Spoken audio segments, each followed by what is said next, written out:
Kids, good evening. Tonight we're going to talk about seeking therapy.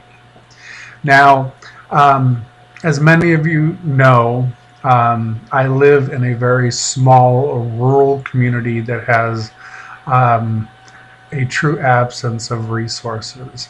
And the few that they do have are either A, entirely incompetent, B, way too expensive, or 3, all the way across the county and certainly not convenient. So that leaves me with limited choices whenever I have a personal issue. Now, most of you know that I am the king of personal issues. I love my personal issues, all of them, good, bad, or indifferent. Now, I often get online and I chat with different groups and different people, and I post different things, and I often elicit responses based on people projecting what they believe that I am. Now, very few people online actually know me in person, and those that do tend to understand me a little bit better, because I'm kind of like a show. It's one thing to see it on TV, it's another thing to be in the studio audience, and when the science says applause, everybody applauds. It's a whole different experience. The Michael Show live is different from the Michael Show in writing on Facebook, for example, or the Michael Show here. I love when people project their images of me, because it allows me to fine-tune or understand that what I say or how I say it has an effect.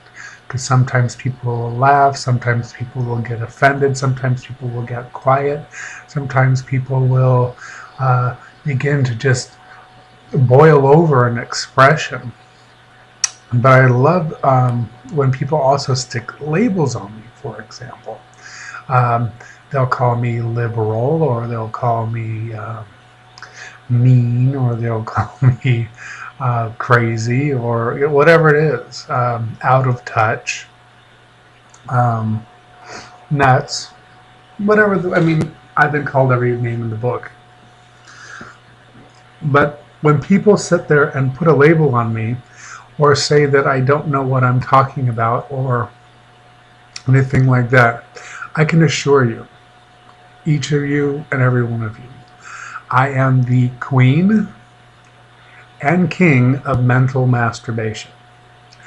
I sit and think about everything and how I respond to everything.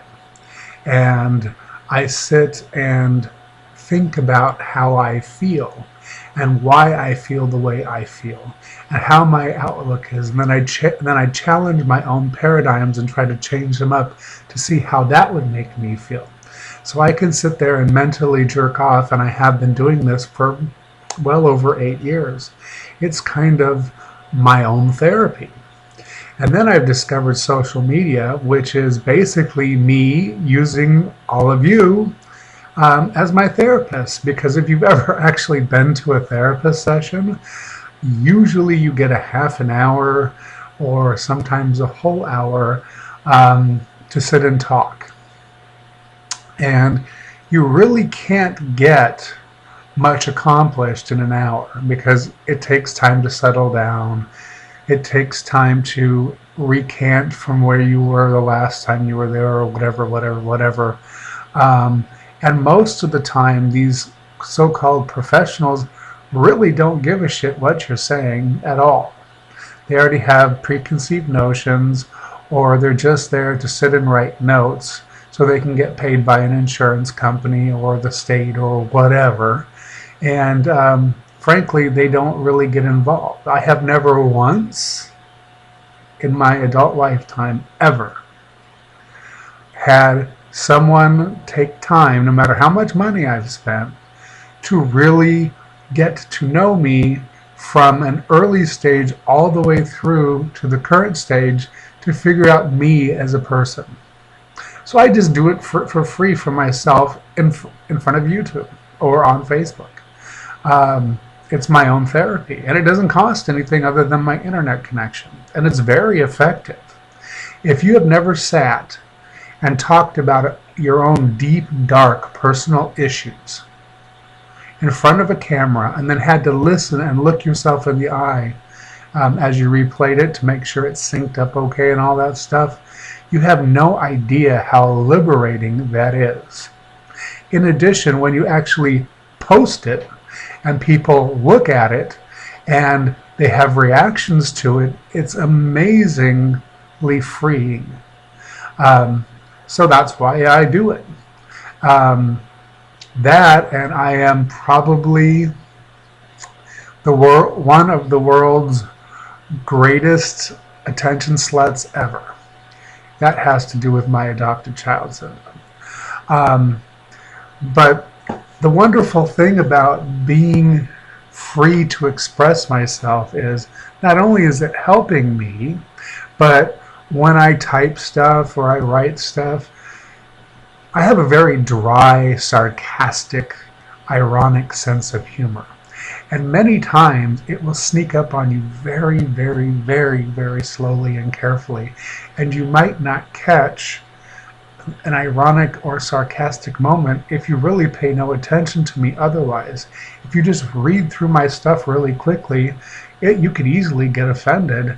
And sometimes I'm just dripping with sarcasm, not even totally disagreeing with what I'm saying, just to push a button and watch you react. It's called fucking with people. And I enjoy that because I enjoy humor. I've been a comedian for a very, very long time, since a young age. I loved to make people laugh, and I love to talk dirty and all that kind of stuff. I'm just a big kid. So next time you take me too seriously, think twice before you go there, because I will come back with all kinds of facts and figures and opinions, and I'm a great wordsmith, and I can rewrite a sentence to just totally annihilate you, because I am also the world's biggest bitch. Truly. Everybody that's ever sat with me for a long time knows that. Or watched me annihilate somebody online. I am the original troll. I am the troll of trolls, which is a new vernacular. The old troll were, and I'm actually a troll, because the original vernacular for troll was any gay guy over 40 years old was a troll. They called them old trolls. And I'm over 40 and I'm as gay as they get, so I am the original old troll. So when you walk by my bridge, expect me to poke my stick at you and enjoy it, because it's therapeutic for me, and hopefully sometimes it's therapeutic for others. And that's been my experience, particularly when I do either something funny or I do something really serious.